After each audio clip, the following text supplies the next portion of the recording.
Bili ko na naman kayo dyan ha. Tawag nito, nakalimutan ko tuloy. Alam mo yung pagkatanga ito.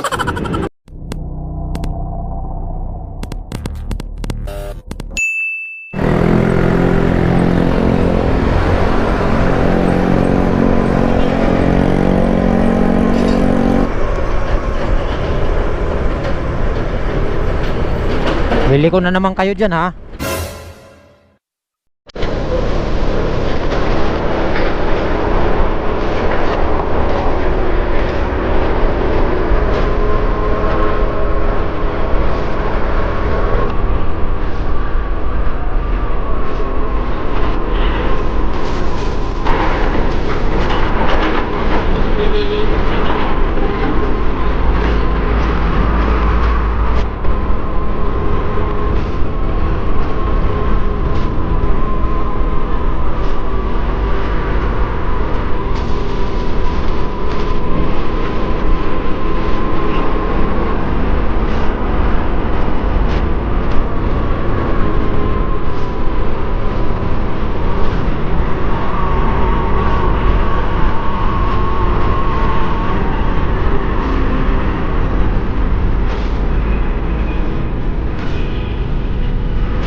Plug and play na sa kanya oh.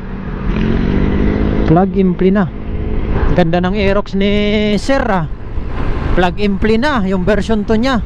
Ayan oh. Plug and play na. Napalitan na ng ano ba to? Tawag nito, nakalimutan ko tuloy. Alam mo yung pagkatanga ito. Gearbox pala oh. Ayan oh. Ganda ng kuan ni Sir oh. Aerox niya version 2. Napalitan na ng kuan, gearbox, swing arm niya dun sa likod, goods na. Ganda. Gusto ko rin ganyan, pero maganda, plug and play. Yan ang gusto ko mangyari sa Aerox ko dito eh. Yung sa akin kasi disc brake na rin ang likod, kaso hindi siya plug and play. Kuan lang siya, convert lang siya. Papakita ko sa inyo, yan yung aking itsura ng aking Aerox. Convert lang siya. Di katulad nito kay Sir na plug and play na oh. Pinalitan na ng gearbox. Yung sa akin kulang na lang to, gearbox. May swing arm na ako, goods na swing arm ko. Gearbox na lang ang kulang ko, saka yung mugs. Ganda tingnan no pag plug and play na yung Aerox. Yun na, go na, go. Okay, go. Uy, go na. Okay, let's go.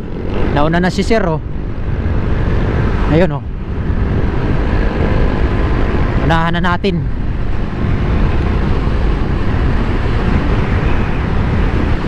Diba, nauna na tayo. Inunahan ko lang. Okay? Ganito kasi kalawak kasi nandaan dito eh. Pagka papunta ka na dito sa may Navotas Bridge, sa may Navotas Convention Center. Ayan oh. Lawak kasi ng highway dito eh. Kaya masarap patakbo, di ba? Lawak. Okay?